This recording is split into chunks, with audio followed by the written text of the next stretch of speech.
Élodie Bossan, vous êtes associée fondatrice de Tenzing, cabinet de conseil en stratégie opérationnelle sous statut économie sociale et solidaire, qui a placé au cœur de son action de favoriser l'insertion des jeunes des milieux populaires dans les cabinets de conseil en s'affranchissant du diplôme de grande école. Au sein de Tenzing, 50% du personnel a eu un parcours en grande école et 50% en a eu un autre, ce qui est d'ailleurs votre cas. Alors, au regard, même question, au regard de votre engagement personnel et professionnel, que vous inspirent les exposés auxquels vous venez d'assister?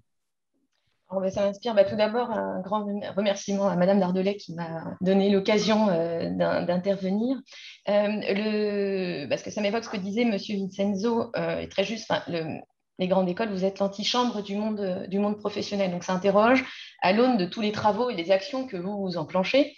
Les notions d'engagement et de responsabilité des entreprises, puisque aujourd'hui, on a souvent, nous, côté entreprise, beau jeu d'attendre beaucoup des grandes écoles en termes de diversification, d'ouverture sociale, mais il y a une interrogation sur nous, nos propres pratiques.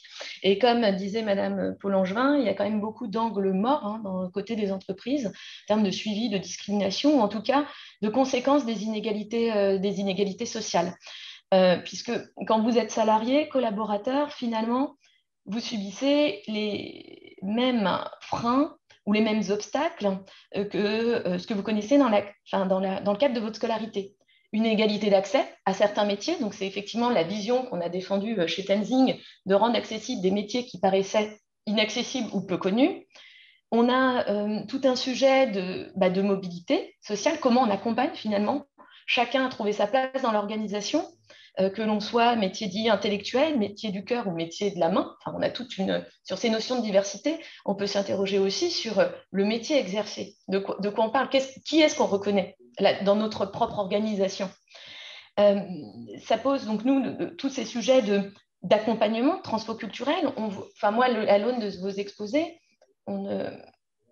j'ai le sentiment d'une prise de conscience forte, un souhait et des actions mises en place pour, transformer les contenus pédagogiques, parce que c'est d'avoir une autre vision de la société, de la responsabilité que l'on va voir notamment parce que grandes écoles, vous formez quand même l'élite, donc des personnes qui vont être en position de direction, donc de la manière dont ils doivent penser les organisations dans lesquelles ils vont rejoindre, mais aussi leurs responsabilités au travers ces programmes de mentorat et de sensibilisation. Et finalement, nous, côté entreprise, on suit on est tous des chaînons de cette chaîne des tentatives de casser ces inégalités, mais on a effectivement les mêmes réflexions d'accompagnement des collaborateurs dans leur capacité à s'émanciper, à rêver aussi dans l'organisation à d'autres jobs, mais aussi du corps qui accueille la personne qui est perçue comme différente.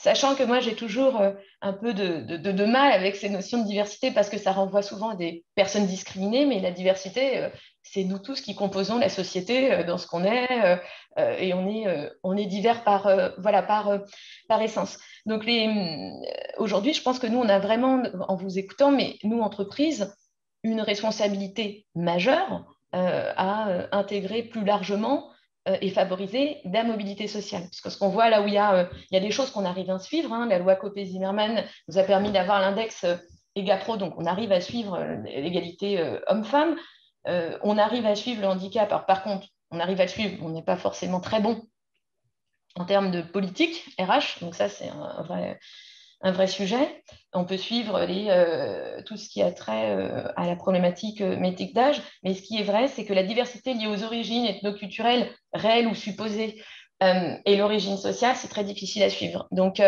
je sais que le ministère